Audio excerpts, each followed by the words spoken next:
तो यार आज की वीडियो में हम फिर से बरूटो मांगा के ऊपर बात करने वाले हैं, जिसमें कि हम ये देखेंगे कि आखिर ये सारे क्रिएचर्स है कौन, मतलब इनकी रियल आइडेंटिटी क्या है। और पिछली वीडियो के लास्ट में आखिर ये कौन बंदा अपीयर होता है जिसको कि देख के बरूटो की लिटरली फट के हाथ में आ जाती है, बंदा बिल्कुल अंधेरे में चला जाता है। और इसी के साथ हम ये भी जानेंगे कि आखिर बरूटो के साथ सासुके क्यों नहीं आया कोनोहा को सेव करने उन सारे क्लॉग्रिम से। So if you are interested keep watching.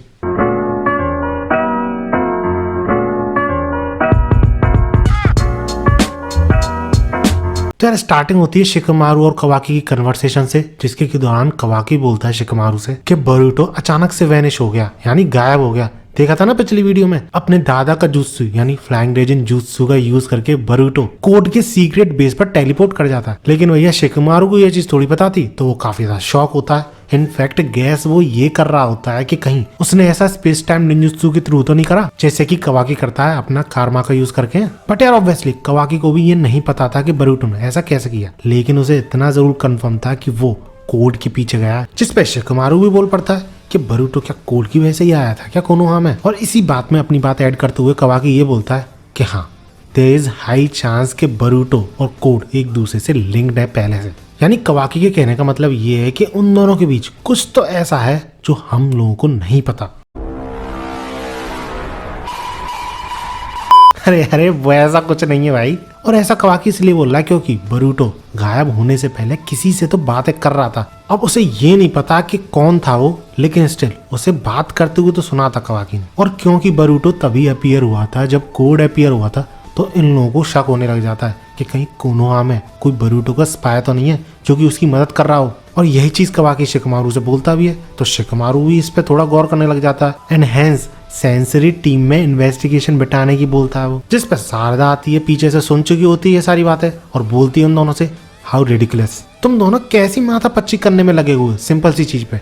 Code ने कोनोहा पे अटैक किया और अपने विलेज को बचाने बरूटो आया, as simple as that. But still तुम्हें अभी भी भरोसा नहीं है तो ईडा से पूछ सकते हो। जिसपे कवाकी शारदा से रिप्लाई में बोलता है, you just don't get it Sarada, Boruto एक ओत्सुजुकी है और उसे मरना ही होगा चाहे कुछ भी हो जाए। और बरूटो को मारने के लिए ओत्सुजुकी होने से बड़ा रीजन कुछ हो ही नहीं सकता। जिसपे शारदा एग्जैक्टली मेरे मन की बात बोल देती है कि कवाकी भी तो खुद एक ओत्सुजुकी है और वो ये सारी चीजें बोल रहा है उनके बारे में।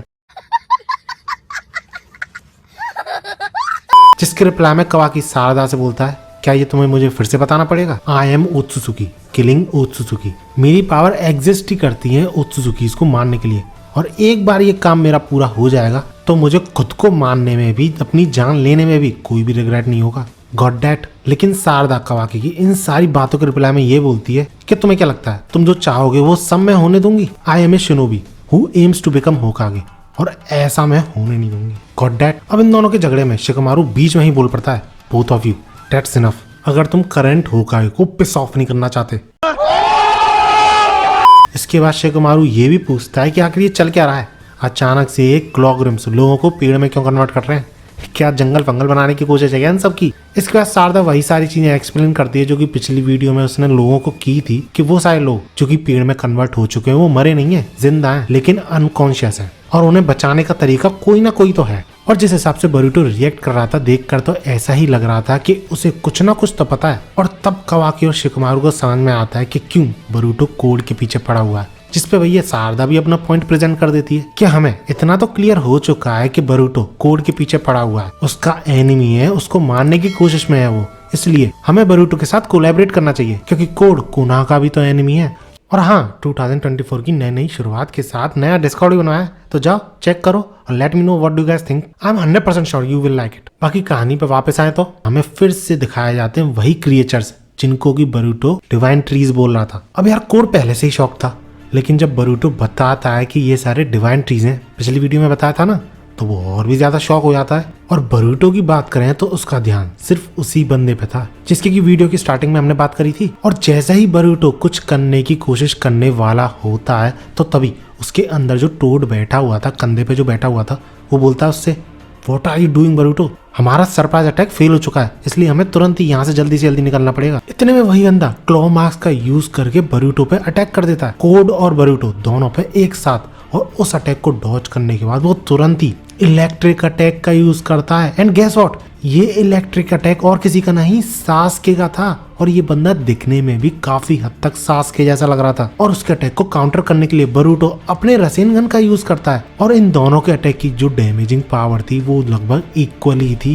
And that's the reason why Boruto की फट रही थी इस बंदे को पहली नजर में देखकर, क्योंकि ये बंदा ना सिर्फ सास्के जैसा दिख रहा था, बिहेव कर रहा था, इनफैक्ट सास्के जितनी ही पावर रखता था, जितना पावरफुल सास्के था उसके प्राइम में। इसके बाद दूसरा बंदा अटैक कर देता है बरूटो पे, उसकी तलवार पकड़ लेता है, उससे शिकंजे में जकड़ लेता है अपने। और जब वो सब मिलके एक साथ अटैक कर रहे होते हैं बरूटो पे, तो बरूटो कोड से हेल्प मांगता है, लेकिन इस पे कोड भी लैग, क्योंकि कोड यार काफी ज्यादा खुश हो रहा था ये देखकर कि उसे बरूटो को टेंटेल्स को खिलाने की कोई जरूरत नहीं है, क्योंकि टेंटेल्स डिवाइन ट्री में कन्वर्ट होके खुद ही उसके पीछे पड़ गई है। और ऐसा कहते हुए ये बंदा फिर से भाग लेता अपने क्लॉ मार्क्स का यूज करके। जैसा कि मैंने बताया पिछली वीडियोस में, ये बंदा लड़ने में अच्छा हो या ना हो, भागने में एक्सपर्ट है। और सही में यार इसकी ऐसी हरकतों को देख के काफी ज्यादा रिग्रेट फील होता है। किस बंदे को इतनी ज्यादा हाइप पे चढ़ाया जा रहा था कि लिमिटर सट जाएंगे, इतनी ज्यादा तबाही मचाएगा, बंदे को भागने से ही फुर्सत नहीं है, क्या ही तबाही मचाएगा ये। अब भैया बरूटो वैसे ही काफी बड़ी मुसीबत में था, ऊपर से उसके अंदर बैठा टोड उससे बोल रहा होता है, इनफ बरूटो, हमें जल्दी से जल्दी यहाँ से निकलना होगा, क्योंकि तुम्हें याद है ना, if you die then it's all be for nothing. कुछ फायदा नहीं होगा उन सारी चीजों का जो कि हमने अभी तक हासिल की हैं। जो सुन के बरूटो ना चाहते हुए भी सिचुएशन को देखते हुए वहां से भाग जाता है, वही फ्लाइंग रेजिंग टेलीपोर्टेशन jutsu का यूज करके। और भैया उन सब में से कोई उसे रोकता भी नहीं है, जिसके की पीछे का रीजन ये बंदा बताता है कि क्योंकि वो अभी अभी अवेकन हुए हैं, इसलिए उनकी नॉलेज के लिए, क्यूरियोसिटी के लिए जो थर्स्ट है वो कहीं ज्यादा है डिवोर करने की थर्स्ट से। बट स्टिल ये बंदा क्लियर कर देता है कि बरूटो कहीं भी भाग ले, वो अपनी डेस्टिनी से नहीं भाग सकता। और ये चीज सुन के आई एम बी लाइक, यार अभी भी इसकी डेस्टिनी बुरी हुई नहीं है क्या? इतनी तो बुरी हो चुकी है, और क्या करेगा भैया इसका, और क्या छीनेगा इससे? क्योंकि हम कुछ ही पैनल्स बाद ये देखते हैं कि सास्के भी उन्हीं डिवाइन ट्रीज में से एक ट्री में कन्वर्ट हो चुका है। अब ये देखने के बाद मैं और भी ज्यादा शॉक्ड, अब क्या छीना जाएगा यार इस बंदे से, और कितनी डेस्टिनी बुरी होनी बाकी है इसकी। सही में यार इतनी बुरी किस्मत तो कोई दुश्मन को भी ना दे। लेकिन स्टिल जो भी है, हमें इसी के दौरान ये भी रिवील हो जाता है कि क्यों बरूटो इतना ज्यादा स्टबर्न की तरह एक्ट कर रहा था, यानी अड़ियल की तरह वहां से निकल ही नहीं रहा था, जबकि कितनी बार टोड ने बोला था कि जल्दी निकल लो यहाँ से, इससे पहले कि देर हो जाए। भैया वो अपने मास्टर यानी सास्के को बचाना चाहता था, और यही चीज प्रूव भी करती है कि बरूटो को कोई ना कोई रास्ता तो पता है सास्के को वापस होश में लाने का। बट अगर तुम सोच रहे हो कि बरूटो अकेला हो चुका है, तो नहीं। याद है ना, बरूटो के साथ काशिन कोजी का टोड भी था। अब वो इसलिए क्योंकि काशिन कोजी भी सपोर्ट में था बरूटो के। और जैसे कि इन दोनों की कन्वर्सेशन हो रही थी, फील तो ऐसा ही हो रहा था कि काशिन कोजी के अंडर में ही ट्रेन कर रहा है इस पॉइंट ऑफ टाइम पे बरूटो। इनफैक्ट काशिन कोजी बरूटो के प्लान में हेल्प भी कर रहा है। यानी ये जो प्लान था ना, कोनोहा जाना, कोड के पीछे जाना, टेंटेल्स को कैप्चर करके वर्स्ट पॉसिबल फ्यूचर होने से रोकना, ये सब कुछ काशिन कोजी और बरूटो के प्लान के अकॉर्डिंग हो रहा था। लेकिन हाँ, एंड मूवमेंट पे और मोस्ट इंपॉर्टेंट मूवमेंट पे प्लेन की एस्थेसी हो गई। टेंटेल्स उन डिवाइन ट्रीज यानी उन क्रिएचर्स में कन्वर्ट हो गया, एंड दैट्स हाउ इनकी सारी मेहनत फेल। इसके बाद सीन शिफ्ट होता है पास्ट की तरफ, यानी हमें पास्ट की कुछ ग्लिम्स दिखाई जाती हैं जब बरूटो को सास्के ट्रेन कर रहा था। और इसी ट्रेनिंग के दौरान जब एक दिन या फिर बोलूं एक रात बरूटो बोलता है सास्के से, हाउ इज माय ओची hairstyle, don't you think I already mastering it. तो इस पे सास्के बोलता है कि हाँ, मुझे लगता है शायद इस साल में मैं सब कुछ तुम्हें सिखा चुका हूँगा जो भी मुझे आता है। यानी समझ रहे हो, बरूटो ने लिटरली सास्के की सिखाई सारी चीजें सीख ली थी ऑलमोस्ट एक साल के अंदर। खैर जो भी है, बरूटो इस बात को सुनकर काफी ज्यादा शौक होता है और बोलता है सास्के से, अरे नहीं मैं तो मजाक कर रहा था भैया, मुझे और भी ज्यादा ट्रेन करो तुम आगे से। जिसपे सास्के बोलता है कि तुम भली मजाक कर रहे हो, लेकिन तुम्हें मेरे फेस देख के लगता है कि मैं तुम्हारे साथ मजाक कर रहा हूँ। जिसपे बरूटो चुप, और वो ये भी बोलता है कि उसने कभी भी सास्के को जोक करते हुए तो देखा ही नहीं, एंड दैट्स व्हाई इस बार भी शायद वो कोई जोक कर ही नहीं रहा। जिसके बाद सास्के बोलता है, you have a good talent, और तुम चीजें काफी जल्दी सीखते हो। इन जनरल तुम एक जीनियस हो। मैंने जो भी चीजें तुम्हें सिखाई हैं वो सब तुम्हारे माइंड में। जिसका मतलब सास्के ऑलरेडी सब कुछ सिखा चुका है बरूटो को। जिसपे बरूटो ऑलरेडी शॉक्ड तो था ही, लेकिन सास्के अपनी बातों में ही और बात ऐड करते हुए ये बोलता है, but don't misunderstand, it doesn't mean कि तुम्हारी ट्रेनिंग खत्म हो गई है। जो भी तुमने चीजें सीखी हैं उनको मास्टर करो, नई नई टेक्निक्स डेवलप करो, सो डैट तुम इतने ज्यादा स्ट्रांग बन जाओ कि तुम्हें हराना काफी ज्यादा मुश्किल हो। In the end it's all depend on you. इसके बाद फिर से ऐसे ही इन्हीं दोनों के बीच सास्के बरूटो से अचानक से बोलता है, यू आर लाइक नारुतो। वो बंदा जो कि मुझे सही राह पे लाया जब मैं भटक चुका था। You have the same eyes as him. मतलब समझ रहे हो यार, बंदा इतना हद तक जानता है नारुतो को कि उसके बच्चे को पहचान गया कि वो नारुतो का ही बच्चा लग रहा है। और इसी के बाद सास्के अपनी बात को कंटिन्यू करते हुए ये भी बोलता है कि वैसे अभी भी इससे कोई फर्क नहीं पड़ता कि तुम क्या हो, लेकिन मेरी बेटी ने मुझसे कहा था कि तुम्हें बचाना चाहिए, और क्योंकि तुम मुझे नारुतो जैसे लग रहे हो तो मुझे ये काफी हद तक क्लियरिटी है कि कुछ ना कुछ तो गड़बड़ है, कुछ तो ऐसा है जो कि सिर्फ तुम और शारदा ही सॉल्व कर सकते हो। डेट्स वाई जो भी मैंने अभी तक किया है वो मैं कर रहा हूँ, तुम्हें ट्रेन कर रहा हूँ। और ये सारी बातें बरूटो चुपचाप सुन रहा होता है। इसके बाद फिर अगेन सीन चेंज होता है।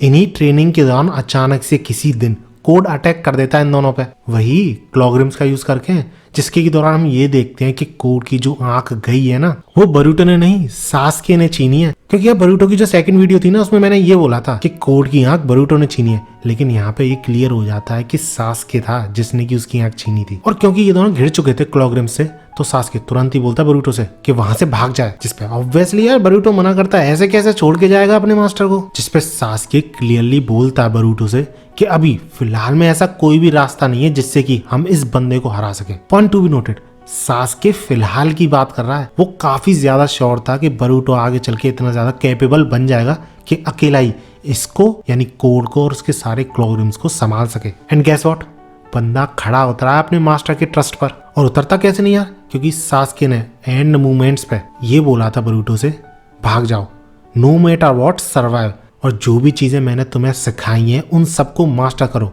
इनफैक्ट इस हद तक मास्टर कर लो उन सारी चीजों को कि कोई भी तुम्हारे सामने खड़ा होने की औकात न रख सके। I will leave Sarada to you Boruto. और ऐसा कहते हुए अपना Uchiha the last Uchiha enemy की तरफ दौड़ने लगता है। और इसी के कुछ टाइम बाद जब बरूटो उसी जगह पे वापस आके देखता है तो बहुत सारे क्लॉग्रिम्स पड़े हुए थे जमीन पर, और सास्के एक डिवाइन ट्री बन चुका था। हाथ उसका बाहर था जिसमें की तलवार पकड़ी हुई थी उसने, और उसी तलवार को बरूटो अपने साथ ले जाता है। और पता है क्या, बंदा ऐसा करते हुए कांप रहा होता है, क्योंकि यार है ही कितनी एज अभी बरूटो की। बेचारे को वैसे ही अपने विलेज से भागना पड़ा, अपने मॉम डैड कहाँ हैं उनका भी उसे कुछ पता नहीं है, और ऊपर से एक बंदा जो कि उसके सपोर्ट में था, उसे ट्रेन कर रहा था, उसकी भी ऐसी हालत हो गई है। लेकिन वो कहते हैं ना, ऐसे ही हालात यानी मुश्किलें बॉय को मैन बनाती हैं। इसके बाद वापस हमें प्रेजेंट की तरफ लाया जाता है, जहां पर कि कोनोहामारू अपनी दोस्त अपनी कॉमरेड को कुछ ऐसी हालत में देखता है, यानी इसको भी क्लॉग्रिम खा गया था और ये भी डिवाइन ट्री में कन्वर्ट हो गई है। और इसी की डिवाइन ट्री फॉर्म है ये बंदी, जिसको कि हम देखते हुए आ रहे हैं बरूटो की वीडियोस में। अब ये बंदी और इसी के जैसे ये सारे क्रिएचर्स यानी डिवाइन ट्रीज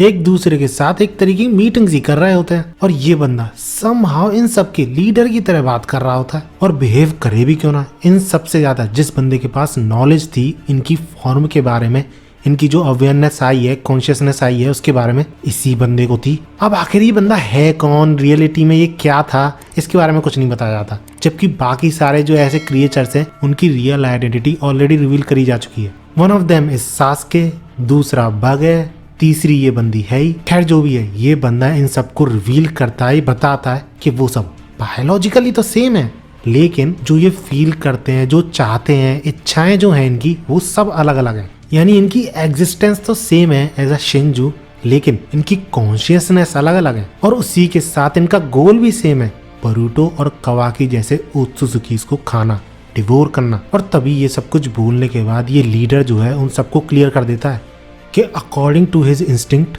वो बरूटो उजुमाकी को खाएगा। जो सुन के वहां पे प्रेजेंट ये सब लोग सरप्राइज, साथ ही साथ ईडा भी सरप्राइज। जी हाँ, ये बंदी अभी भी दूसरों पे नजर रखने से बाज नहीं आएगी, इन पे सब कुछ नजर रखे हुए है, सब कुछ देख रही है कि ये लोग क्या प्लान कर रहे हैं। और जब इस बंदे से क्वेश्चन करा जाता है कि नारुतो उजुमाकी, वो तो किसी तरीके का ओत्सुजुकी है नहीं, तो इस पे ये बंदा बोलता है कि हाँ मुझे पता है, बट हम शिंजू हैं और हम इवॉल्व कर रहे हैं, तो इसलिए मेरा मानना तो यही है, हमें अपने इंस्टिंक्ट्स के अकॉर्डिंग जाना चाहिए। और मैं तुम सबको भी यही एडवाइस दूंगा कि अपनी अंदर की आवाज सुनो, अपने इंस्टिंक्ट्स को फॉलो करो, तुम्हें पता चल जाएगा कि तुम्हें किसके पीछे जाना है। और जब इंस्टिंक्ट्स की बात आती है तो इस बंदी के माइंड में एक ही बंदा आता है, वो है कोनोहामारू। डेट्स व्हाई ये उसके पीछे जाएगी, यानी उसे खाने के लिए, डिवोर करने के लिए जाएगी। और इतने में बीच कन्वर्सेशन में इवल सास्के ये पूछता है इस बंदे से, जिसका की नाम जूरा था, डेट हु आर वी। लेकिन जवाब में वो ये बोलता है, हाँ ये तुम्हारा क्वेश्चन तो काफी रीजनेबल है, लेकिन आई डोंट थिंक हमें इस क्वेश्चन के पीछे अभी भागना चाहिए,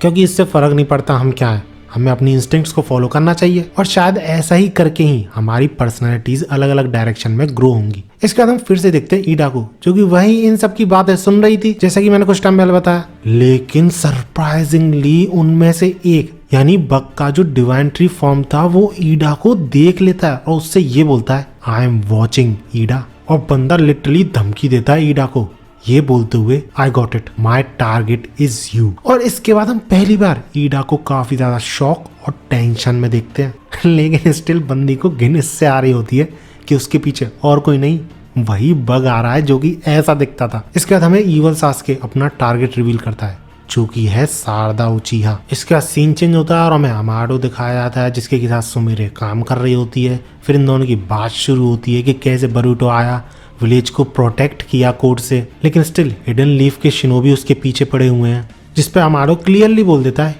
he went for the leader. ये तो होना ही था, यानी यहाँ पे नरूटो की बात हो रही है। लेकिन सुमरे कंफ्यूज्ड इस वजह से थी क्योंकि अमाडो ने बोला था कि उसकी बेटी यानी अकेबी का डेटा कवाकी के कर्मा में स्टोर्ड है, और अगर कवाकी अपना कर्मा न्यू क्लोन में एनग्रेव कर देता है यानी ट्रांसफर कर देता है तो उसकी बेटी वापस आ जाएगी। लेकिन इस पॉइंट ऑफ टाइम पे तो कवाकी और बरूटो की जो पोजीशन है वो रिप्लेस हो चुकी है। तो सुमिरे को ये समझ नहीं आ रहा होता है कि अमाडो इतना टेंशन फ्री कैसे है, जबकि उसकी बेटी का डेटा बरूटो में है। ऐसा उसे लगना चाहिए, टेंशन होनी चाहिए कि बरूटो के पीछे पड़े हुए हैं, सब मर गया तो प्रॉब्लम हो जाएगी। और एग्जैक्टली यही चीज वो अमाडो से पूछती है।